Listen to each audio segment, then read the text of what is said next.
नमस्कार, बहुत स्वागत है आप सभी का। आप देख रहे हैं आज की खबर और मैं हूं आपके साथ प्रगति ठाकुर। स्क्रीन पर दिख रहे सोशल मीडिया हैंडल के जरिए आप मेरे साथ वहां पर भी जुड़ सकते हैं और खबरों से रूबरू हो सकते हैं। चलिए अब बुलेटिन की शुरुआत कर लेते हैं पश्चिम बंगाल की इस बड़ी खबर के साथ, जहां पश्चिम बंगाल की राजनीति में बड़ा उलटफेर सामने आ चुका है। तृणमूल कांग्रेस में बगावत के दावों ने राजनीतिक हलचल अब तेज कर दी है। 58 टीएमसी विधायकों के बागी गुट ने ऋतव्रत बनर्जी को नए विपक्षी दल का नेता और रघुनाथगंज के विधायक अखरुज्जामा को मुख्य सचेतक के रूप में मनोनीत कर दिया है। अब बता दें, इस संबंध में स्पीकर को पत्र भी सौंपा गया है। अब ममता बनर्जी के पास सिर्फ 20 से 22 विधायक ही बचे हैं, तो अब टीएमसी पूरी तरीके से टूटने की कगार पे है। एक तरफ असली टीएमसी होने का ये बागी विधायक जो है, ये बागी गुट जो है, ये दावा करते नजर आ रहे हैं। तो ये बड़ी जानकारी इस वक्त निकलकर सामने आ रही है, जिससे ममता बनर्जी को एक बड़ा झटका लग चुका है पश्चिम बंगाल में। पश्चिम बंगाल की राजनीति में ये बड़ा उलटफेर सामने आ चला है, जहां टीएमसी में बगावत के दावों ने राजनीतिक हलचल अब तेज कर दी है। 58 टीएमसी विधायकों के बागी गुट ने ऋतव्रत बनर्जी को नए विपक्षी दल का नेता अब चुन लिया है। ऋतव्रत बनर्जी के समर्थन में ये 58 जो विधायक है टीएमसी के उतर आए हैं। और वहीं आपको बता दें कि इस पूरे मामले के तहत अब ममता के पास सिर्फ 20 से 22 विधायक ही बचे हैं। तो पश्चिम बंगाल में टीएमसी में ये बड़ी बगावत साफ नजर आ रही है और ऋतव्रत बनर्जी विपक्ष के नेता बनते भी नजर आएंगे। तो एक बड़ी तस्वीरें हैं, जहां अब ममता बनर्जी को इससे एक बड़ा झटका लग चुका है। तृणमूल कांग्रेस में बगावत के दावों ने अब राजनीतिक हलकों में चर्चाएं तेज करके रख दी हैं। जहां एक तरफ चुनाव होता है, चुनाव में ममता बनर्जी की टीएमसी की बुरी हार होती है, वहीं अब देखिए ये बड़ी जानकारी, ये बड़ी खबर कि टीएमसी टूट चुकी है। 58 विधायक जो है टीएमसी के, वो ऋतव्रत बनर्जी के समर्थन में आ गए हैं और उन्हें नेता विपक्ष भी बनाया। हमारी सहयोगी सहेली हमारे साथ जुड़ी हुई है। सहेली, क्या कुछ जानकारी है, किस तरीके से चीजें आप देख रही हैं वहां पर?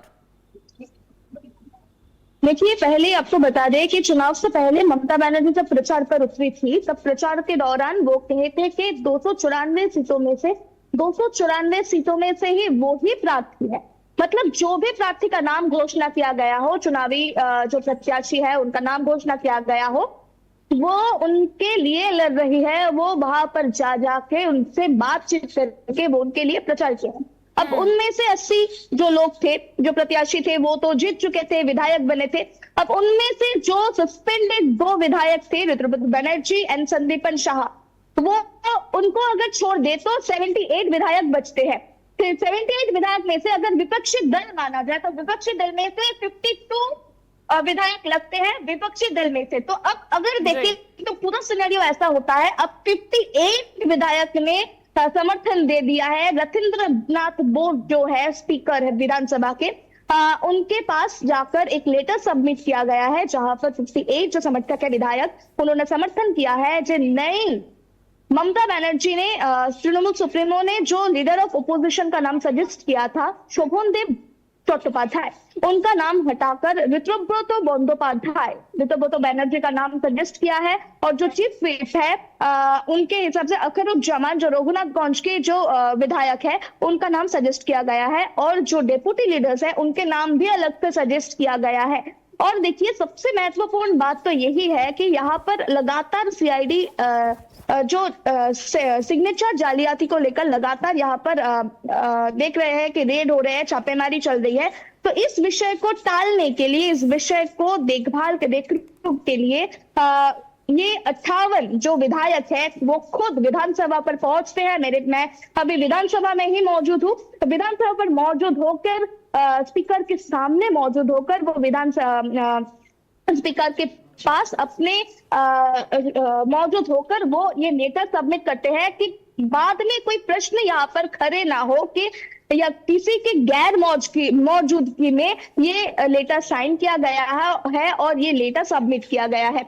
इस पूरे विषय के ऊपर देखिए, सबसे बड़ा सवाल तो यही उठता है कि तृणमूल कांग्रेस जो अभी पूरी तरीके से भराडुबी में है, क्योंकि ये 294 सीटों में से सिर्फ और सिर्फ 80 विधायक जीते हैं, जिनमें से 2 विधायकों को सस्पेंड किया गया है। 78 विधायकों में से भी 58 विधायक पूरे तरीके से हटकर जाके इस बार एक अलग से दल गठित करेगा, एक दल गठन करेगा। पूरे तरीके से इस विषय को लेकर चर्चा चल रहा है राजनीतिक हलकों में। अब तृणमूल कांग्रेस में भी हम देखे हैं कि कल ममता बनर्जी धरने पे बैठी थी। अब उस धरने पे भी सिर्फ और सिर्फ 6 विधायक मौजूद थे। अब सबसे बड़े विषय तो यह है, 6 विधायकों में से भी एक विधायक इस जगह पर मौजूद था, अशोक देव, जो कल धरना मंच पे भी मौजूद था।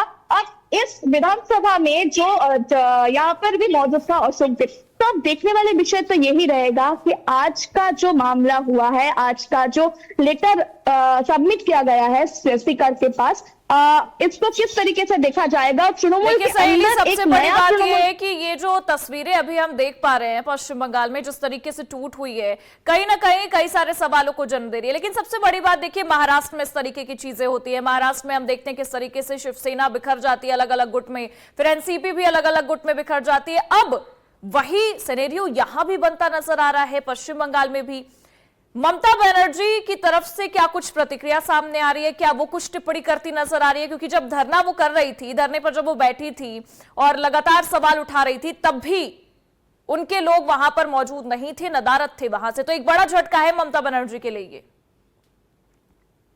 देखिए, अभी तक ममता बनर्जी की तरफ से कोई प्रतिक्रिया तो इस विषय को लेकर नहीं आया है। ममता बनर्जी तो लगातार ये कहती आ रही है कि पूरी तरीके से ये जो योजना है, ये परिकल्पना है, ये योजना भाजपा की तरफ से है। ये पूरी संगठन, ये जो घटनाएं घट रही है, ये पूरी भाजपा की योजना है। अब देखने वाले विषय तो यही रहेगा कि आने वाले दिनों में तृणमूल सुप्रीमो क्या करते हैं। ये हम देखते हैं कि यहाँ पर स्पीकर के पास लेटर सबमिट होने के बाद एक एक करके तृणमूल के विधायक, जो जीती हुई विधायक 58 विधायक एक एक करके निकलते हैं। ऋतुव्रत बंदोपाध्याय, संदीपन शाह, प्रसून बैनर्जी, शिवली शाह, एक एक करके वो यहाँ से निकलते हैं, पर एक भी पत्रकारों से बातचीत करने के लिए नाराज है। और पूरी तरीके से देखिए, कांच भी नहीं हटा रहे हैं, एक भी विधायक कांच नहीं उतर रहे हैं, हमसे कोई भी बात नहीं करने को तैयार भी नहीं है। मतलब एक तरीके से सहेली वो अपनी बातें नहीं रख रहे हैं कि क्यों इतना बड़ा फैसला लिया गया, क्यों इतनी बड़ी बगावत करनी पड़ी है तमाम विधायकों को ममता बनर्जी को लेकर। ये बातें आपके सामने बिल्कुल भी नहीं कही गई है। हालांकि बहुत बहुत शुक्रिया तमाम जानकारियों के लिए। अब ये देखना होगा सहेली की क्या कुछ निकलकर सामने आता है। और देखिए, तो ये तस्वीरें सामने आ चुकी हैं जहां पर अब ममता बनर्जी को एक बड़ा झटका लगा है। चलिए अब सीधा रुख करेंगे दिल्ली का, जहां दिल्ली के मालवीय नगर में हुए भीषण होटल अग्निकांड ने पूरे देश को इस वक्त झकझोर कर रख दिया है। इस दर्दनाक हादसे में 21 लोगों की मौत की पुष्टि हुई है, जबकि कई अन्य गंभीर रूप से भी झुलसे हैं। राहत और बचाव अभियान के दौरान करीब 40 लोगों को सुरक्षित बाहर निकाला गया है। बताया यह जा रहा है कि होटल के बेसमेंट में चल रहे रेस्टोरेंट में आग लगी, जो तेजी से फैलने लगी। एक ही निकास द्वार होने और क्षमता से अधिक कमरे बनाए जाने की वजह से जनहानि बढ़ी है। मरने वालों में सेंट्रल एशिया और अफ्रीका देशों के नागरिक भी शामिल बताए जा रहे हैं। प्रधानमंत्री नरेंद्र मोदी और रक्षा मंत्री राजनाथ सिंह ने हादसे पर गहरा दुख जताया है। साथ ही आपको ये बता दें कि प्रधानमंत्री ने मृतकों के परिजनों को 2-2 लाख और घायलों को 50,000 रुपए सहायता देने की घोषणा की है। देखिए, ये हर एंगल से आपको तस्वीरें हम दिखाने की कोशिश कर रहे हैं कि कितना बड़ा हादसा आज हुआ है। ये अग्निकांड की तस्वीरें हैं जहां पर लोगों को बचाने की भी कोशिश की जा रही थी। पहली तस्वीर में आप देख सकते हैं। दूसरी तस्वीर आपको दिखेगी जहां ऊपर की मंजिल से नीचे कूदते आपको लोग नजर आएंगे, अपनी जान बचाने के लिए ऊपर से नीचे कूद रहे हैं। हालांकि स्थानीय लोगों ने भी तत्परता दिखाई है। और ये तीसरी तस्वीर उस होटल की जहां पर आग लगी है, वहां पर भीड़ मौजूद है।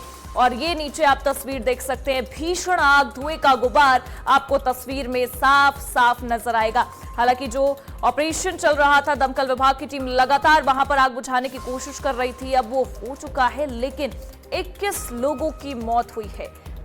अब ऐसे ये जो तस्वीरें सामने आई हैं, ये सबको हैरान कर रही हैं। कई सारे सवाल भी उठ रहे हैं इस पूरे मामले के अंतर्गत, क्योंकि 21 लोगों की मौत हो जाना, होटल कैसे संचालित हो रहा था, क्या कार्यप्रणाली थी, उसको लेकर भी कई सारे सवाल उठते नजर आ रहे हैं।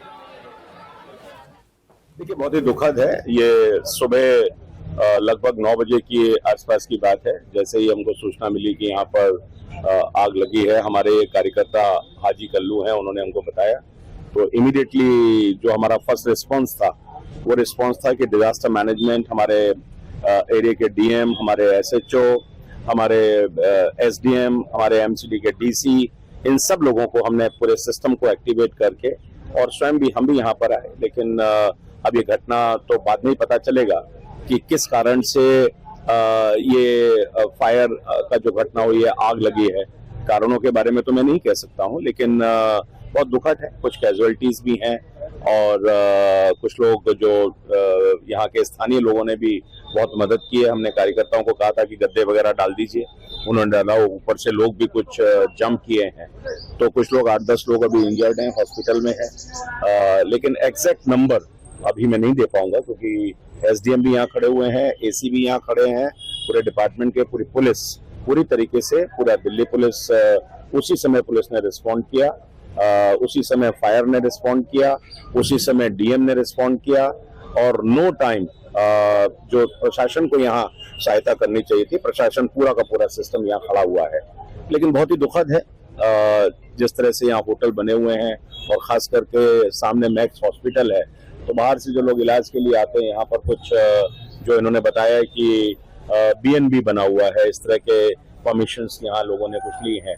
तो अभी बाकी जानकारी डिटेल आपको बाद में पता चलेगी। प्रशासन के लोगों से हम पूरी डिटेल ले रहे हैं, और भविष्य में इस तरह से कोई घटनाएं ना हो तो उस पर भी क्या हम विचार कर सकते हैं, इसके बारे में भी बात करेंगे। मैं जितेंद्र कुमार, एसडीएम डीडीएम में साउथ डिस्ट्रिक्ट।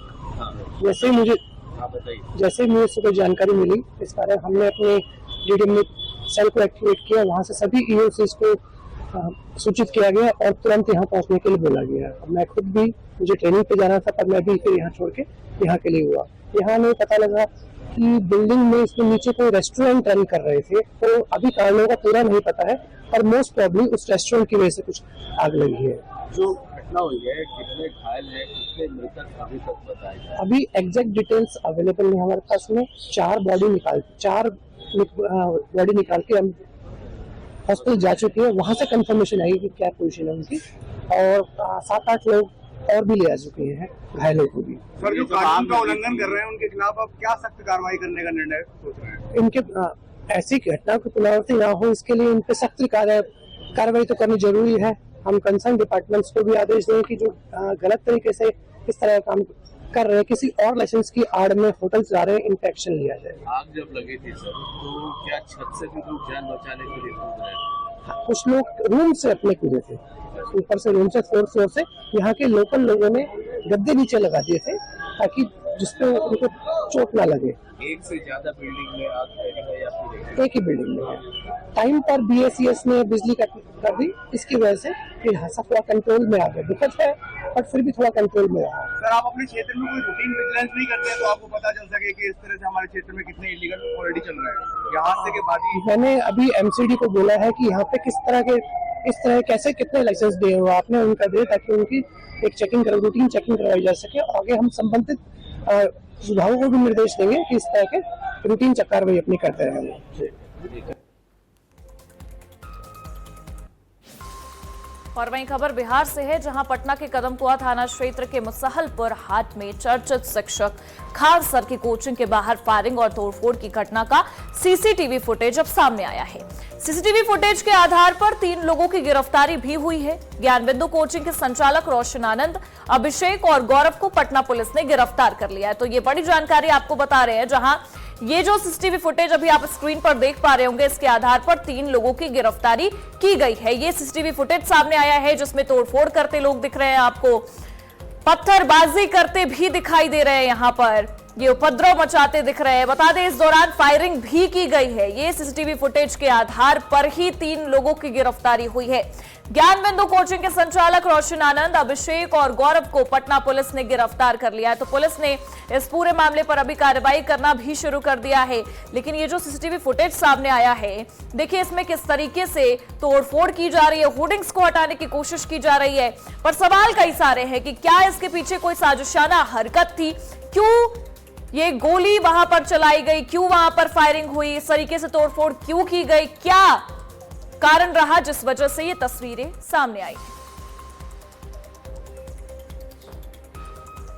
पटना में लाखों जो छात्र छात्राएं हैं अपना भविष्य सुधारने के लिए, नौकरी पाने को लेकर जो चर्चित टीचर है उनसे पढ़ने का काम करते हैं और उसको लेकर राजधानी पटना में कई चर्चित टीचर हैं जिसके पास जो है लोग ज्ञान की प्राप्ति करने आते हैं। पर कल देर शाम जो है पटना के कदम कुआं थाना क्षेत्र के मुसल्लापुर हाट में जो खान कोचिंग सेंटर है, जो global centre Khan global coaching centre और कई सेंटर है यहाँ पर कोचिंग के, यहाँ पर कैंपस में कल जो है खान सर जो चर्चित टीचर हैं उन्होंने आरोप लगाया है कि हमारे गार्ड पर हमला किया गया है और जो ये कैंपस में जो है ये तोड़फोड़ की गई है, कई राउंड फायरिंग की गई है। उसके बाद से जो है आज सुबह में जो खान ग्लोबल कोचिंग सेंटर है उसके गेट को यहाँ पर बंद कर दिया गया आज के लिए।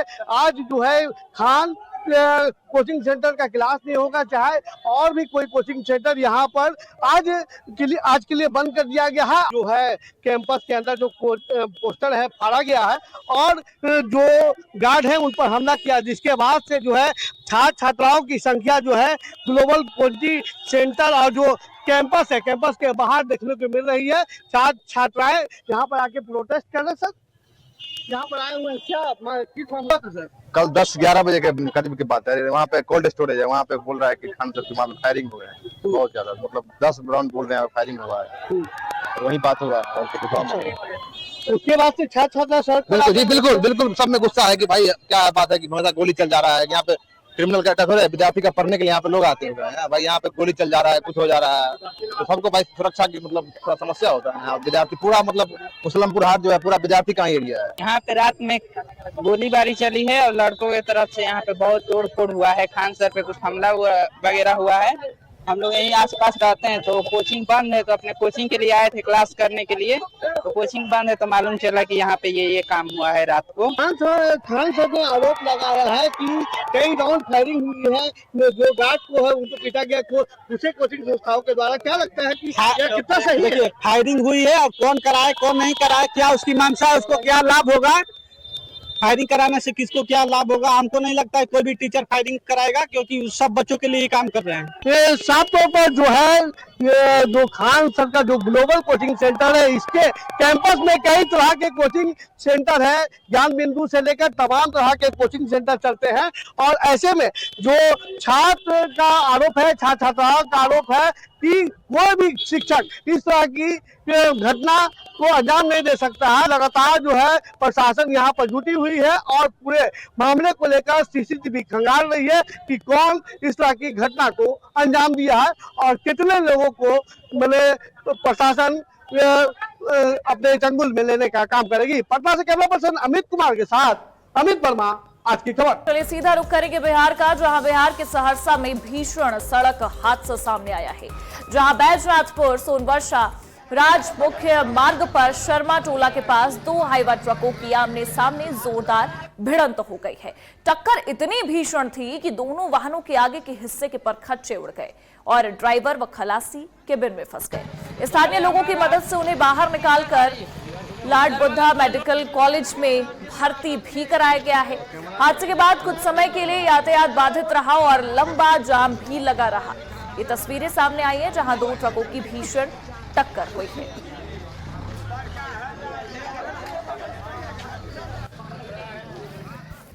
में आपस में टकरा हो गया है। अच्छा। अभी दो लोग घायल है, जिसमें एक ड्राइवर है, एक खलासी है। अच्छा, ये कहाँ पे घटना हुई है? ये घटना है आपको मुख्य मार्ग सहरसा से जो पटना भागलपुर की जाती है, ये बैजनाथपुर किशोर कुमार मुन्ना प्लांट के पास। और वहीं बिहार के सिवान के सिसवन थाना क्षेत्र के हरिहर छपरा गांव में बुधवार सुबह उस समय सनसनी फैल गई जब एक युवक का शव उसके घर में खून से लथपथ हालत में मिला। अज्ञात बदमाशों ने सोए हुए युवक की गला रेत कर हत्या कर डाली। मृतक की पहचान 30 वर्षीय राकेश कुमार राय के रूप में हुई है।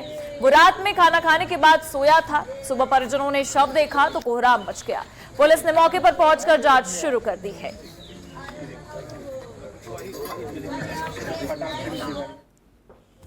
और वहीं देखिए बिहार के कटिहार से ये बड़ी खबर है, जहां पुलिस को बड़ी सफलता हासिल हुई है। लंबे समय से फरार और 25,000 रुपए के नामे अपराधी अंकित चौहान को गिरफ्तार कर लिया गया है। नगर थाना पुलिस ने गुप्त सूचना के आधार पर डायवर टोला स्थित संतोषी चौक के पास स्कॉर्पियो वाहन में छापेमारी कर उसे दबोच लिया। आरोपी के पास से एक लोडेड देसी पिस्टल, 31 जिंदा कारतूस और 2 मोबाइल फोन भी बरामद हुए हैं। पुलिस के मुताबिक वो धीरज शाह हत्याकांड के वांछित था और कई गंभीर मामलों में भी शामिल था।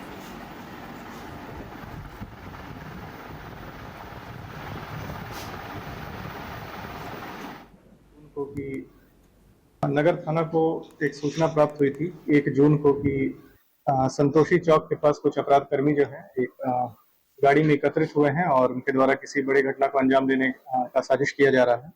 इस क्रम में एक टीम का गठन किया गया और टीम द्वारा रेड कर जो इनामी जो व्यक्ति हैं उनको गिरफ्तार किया गया है, अंकित चौहान, और उनपे पूर्व से भी मुफस्सिल थाना हत्याकांड एक मामला रहा है जिसमें कि उनपे 25,000 का इनाम भी घोषित किया गया था।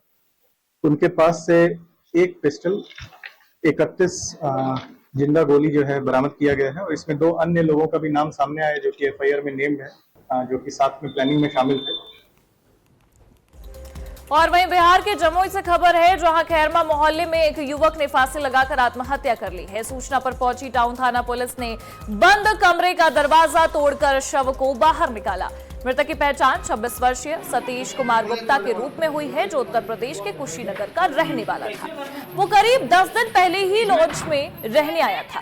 पुलिस को आशंका है कि मौत 2-3 दिन पहले हुई होगी। मामले की जांच और एफएसएल जांच भी जारी है। वही हम देखे पूरा कि रूम पूरा महक रहा है। उसके बाद देखे तो बुड़की से देखे सीढ़ी लगा के तो देखे पंखा में लटका हुआ है। कौन था लटका हुआ? सतीश कुमार रेंटर था। हाँ, लॉज पे रहता था। पूरा रूम लॉज में लगा हुआ है। बाकी सब स्टूडेंट। कब देखे थे लास्ट में इसको? कब देखे थे लास्ट? हम तो रात ही में देखे, उसी दिन आए थे छत पे ऐसी टहलने के लिए। 2 दिन पहले? 2 दिन पहले आए थे। 2 दिन पहले आप इसको देखे? हाँ, देखे थे इसको। क्या करता था? ये कप उप का फेरी उरी करता था। इसका माल उलाता था, वही रखाया उसमें कप उप फेरी करता है। और वहीं बिहार के जमुई से खबर है, जहां झाझा थाना क्षेत्र अवैध बालू उठाव और परिवहन से जुड़े मामले में निगरानी विभाग ने बड़ी कार्रवाई की है। टीम ने सरकारी चालक जितेंद्र कुमार को 12,000 रुपए रिश्वत लेते हुए रंगे हाथ गिरफ्तार किया है। आरोप है कि प्रति ट्रैक्टर अवैध वसूली की जा रही थी, जिसकी शिकायत पर जाल बिछाया गया। इस दौरान रिश्वत की रकम भी बरामद हुई है। तो वहीं आपको बता दें, कार्रवाई के बीच थाना प्रभारी के फरार होने की चर्चा से पुलिस महकमे में हड़कंप मच गया है। पूरे मामले की जांच जारी है। दिनांक 25/5/2026 को परिवादी उमेश यादव के द्वारा विशेष निगरानी इकाई पटना में एक शिकायत दर्ज की गई कि झाझा थाना के सरकारी चालक सिपाही जितेंद्र कुमार के द्वारा ट्रैक्टर चलाने बालू के लेकर ट्रैक्टर चलाने के लिए पैसा की मांग की जा रही है और उस पैसे में थाना प्रभारी बांका झाझा के भी हिस्सा देना है। इसका सत्यापन कार्यालय से कराया गया, जिसमें सत्य पाते हुए इस संबंध में एक प्राथमिकी दर्ज की गई थाना प्रभारी झाझा और चालक सिपाही जितेंद्र कुमार के विरुद्ध में, जिसके उपरांत आज छापेमारी की गई। तो छापेमारी के क्रम में 12,000 रुपया परिवादी से लेते हुए रंगे हाथ चालक सिपाही जितेंद्र कुमार की गिरफ्तारी की गई। और इसी के साथ फिलहाल के लिए इस बुलेटिन में बस इतना ही। देश और दुनिया की तमाम बड़ी खबरों के लिए आप देखते रहिए आज की खबर।